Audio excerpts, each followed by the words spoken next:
First Republic Bank is a California-based full-service bank and wealth management company that caters to wealthy individuals and businesses.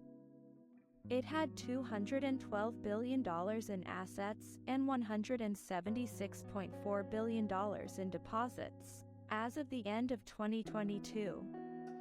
About 70% of its deposits were uninsured because they exceeded the $250,000 Federal Deposit Insurance Corporation insured limit. The bank's troubles began after the collapse of Silicon Valley Bank and Signature Bank last week, which marked the second largest and third largest bank failures in U.S. history respectively. SVB and Signature Bank were also mid-sized banks that served wealthy clients and companies with large amounts of uninsured deposits. They failed after depositors made withdrawal requests that they could not fulfill due to their exposure to risky loans and investments. The failure of SVB and Signature Bank triggered a crisis of confidence in smaller lenders, especially those with high rates of uninsured deposits. Many depositors at First Republic Bank moved their money to larger rivals, fearing that they could lose their savings if the bank failed. This created a liquidity crunch for First Republic Bank, which had used a large chunk of its deposits on long-term investments that had lost value due to interest rate hikes. To calm nerves, First Republic Bank announced on Sunday, March 12th, that it had received additional liquidity from JP Chase and the Federal Reserve. It also said that it was eligible to seek more funding from the Fed if there were heightened demand for withdrawals. The bank's executive chairman Jim Herbert reassured investors and customers that the bank was not witnessing outsized outflows, and that its balance sheet was sound. Despite these reassurances, investors' confidence in First Republic Bank continued to wane. The bank's shares plummeted more than 75% since the start of March, reaching an all-time low of around $20 on Thursday, March 16th. S&P Global Ratings and Fitch Ratings downgraded the bank's credit rating to junk on Wednesday, March 15th, citing its vulnerability to deposit outflows and liquidity pressures. Moody's also placed the bank under review for a possible downgrade. The bank reportedly explored strategic options, including a potential sale, but no deal materialized as potential buyers were wary of its risks and liabilities. Instead, 11 of the largest U.S. banks came together on Thursday, March 16th, to inject $30 billion into First Republic Bank in an extraordinary effort to stave off financial contagion and reassure the world that the American financial system was stable. The infusion from 11 banks included JP Chase, Bank of America, Citigroup, Wells Fargo, Goldman Sachs, Morgan Stanley, and 5 others. They agreed to deposit $30 billion into First Republic Bank for 120 days at the same interest rate as current depositors. They said that their action reflected their confidence in the country's banking system and their commitment to regional, mid-size, and small banks. Federal regulators praised the show of support by a group of large banks as most welcome and demonstrating resilience for banking system stability. They also said that they would continue monitoring market conditions closely. Here are several reasons why 11 banks are working together to help bail out First Republic Bank. One reason is to stave off financial contagion and reassure the world that the American financial system was stable. The failure of First Republic Bank could have triggered a domino effect on other banks and sectors of the economy, especially after the collapse of Silicon Valley Bank and Signature Bank last week. By injecting $30 billion into First Republic Bank, the 11 banks showed their confidence in the country's banking system and their willingness to cooperate for its health. Another reason is to protect their own interests and investments. Some of the 11 banks have exposure to First Republic Bank through loans, securities, or other transactions. If First Republic Bank went under, they could have suffered losses or write-downs on their assets. By providing deposits to First Republic Bank, they helped shore up its liquidity and solvency, reducing the risk of default or bankruptcy. Another reason is to prevent a loss of public trust and confidence in banks. Many depositors at First Republic Bank were wealthy individuals or businesses who had large amounts of uninsured deposits that could have been wiped out if the bank failed. If they panicked and withdrew their money from other banks, it could have sparked a bank run that would have drained liquidity from the banking system and caused more instability. By supporting First Republic Bank with deposits, the 11 banks helped calm depositors' fears and prevent a run on deposits. Another reason is to avoid regulatory scrutiny or intervention. If First Republic Bank failed, it could have triggered an investigation by federal regulators into the causes and consequences of its collapse. This could have exposed some of the 11 banks to more oversight or penalties if they were found to have contributed to or benefited from First Republic Bank's troubles. By bailing out First Republic Bank, the 11 banks may have hoped to avoid such a scenario and maintain their autonomy and reputation. Another reason is to gain a competitive advantage or opportunity. Some of the 11 banks may have seen the bailout as a way to strengthen their relationship with First Republic Bank and its customers. They may have hoped to gain access to new markets, products, or services that First Republic Bank offered or planned to offer. They may have also hoped to attract some of First Republic Bank's depositors or borrowers who were looking for more security or stability. One more reason is to demonstrate social responsibility or leadership.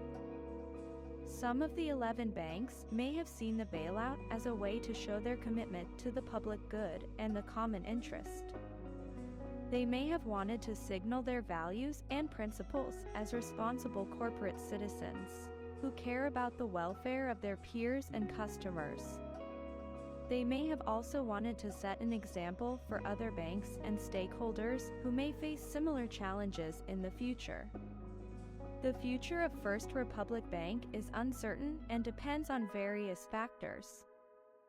One factor is how well the $30 billion infusion from 11 large banks will stabilize its liquidity and solvency. The infusion, which was announced on Thursday, March 16th, was intended to restore confidence and calm among investors and customers who feared losing their uninsured deposits if the bank failed. The infusion also helped boost the bank's share price, which had plunged to an all-time low of around $20 earlier that day.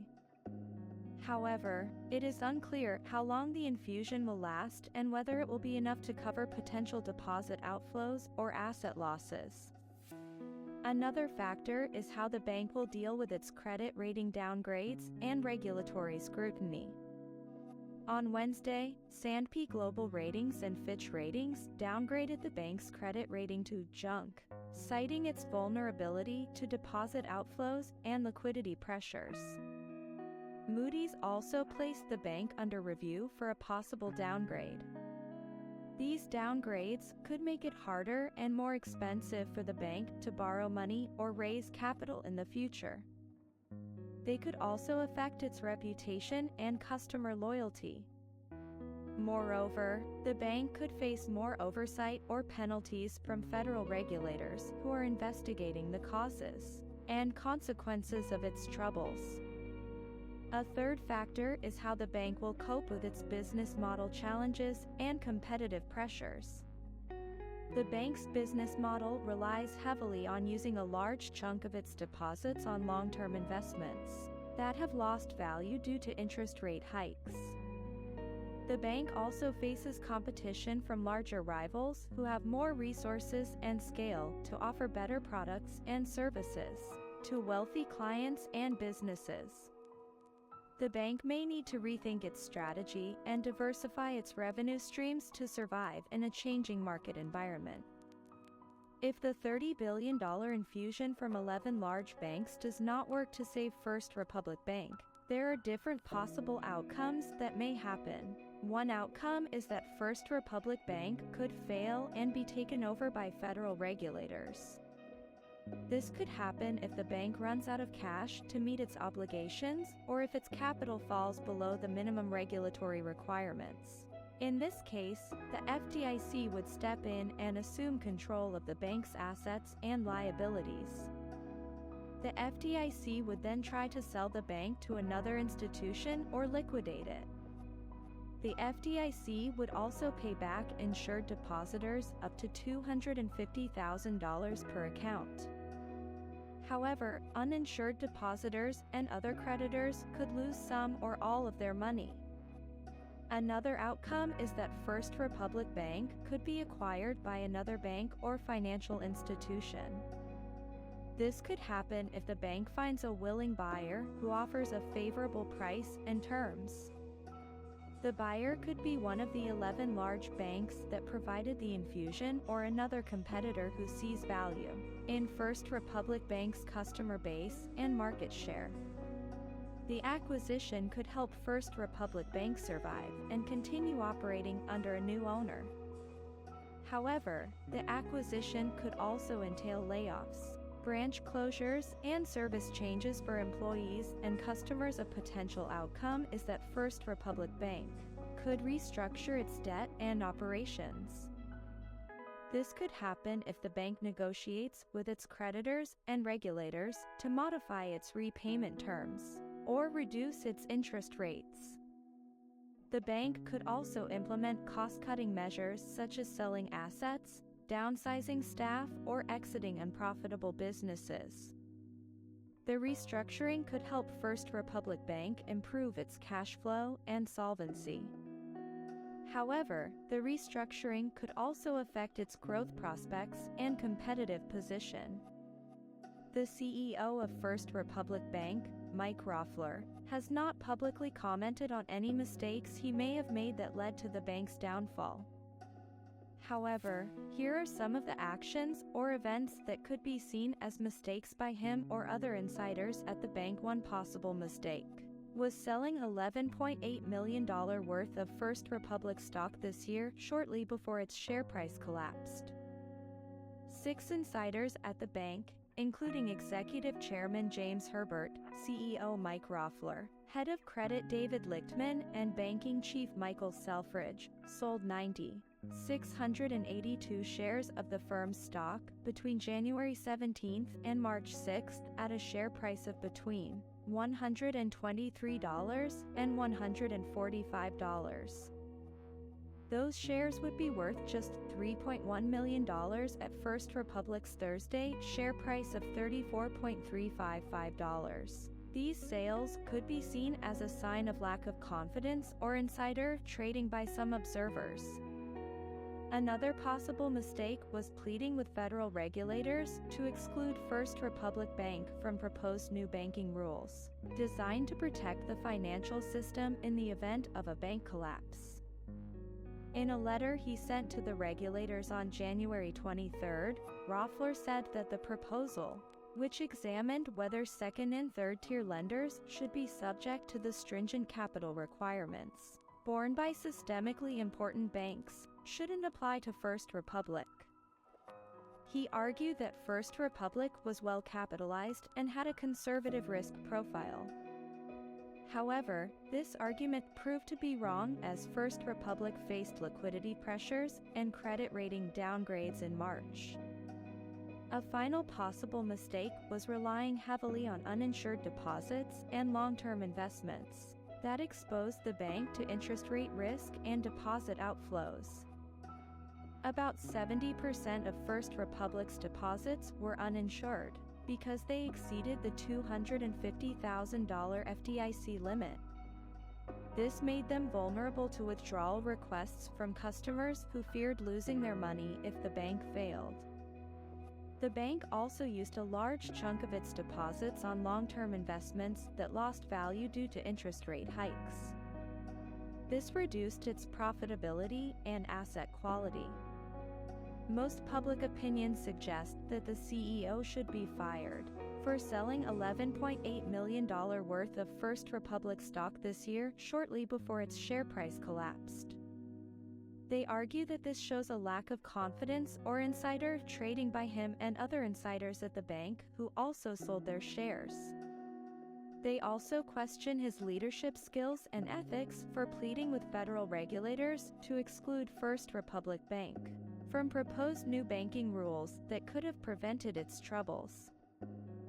First Republic Bank, a California-based bank and wealth management company that serves wealthy individuals and businesses, faced a severe liquidity crisis in March 2023 after the collapse of two similar banks, Silicon Valley Bank and Signature Bank. The bank's share price plunged more than 75% in a week as investors and customers lost confidence in its ability to meet its obligations. The bank also suffered credit rating downgrades to junk status by two major agencies. To avoid failure, the bank secured $30 billion in deposits from 11 of the largest U.S. banks, including J.P. Morgan Chase and Bank of America, in an extraordinary effort to stabilize its balance sheet and restore calm. The infusion was orchestrated by federal regulators who praised the show of support by the big banks as a sign of resilience for the banking system. However, the future of First Republic Bank remains uncertain and depends on various factors such as its business model, competitive position, and regulatory environment.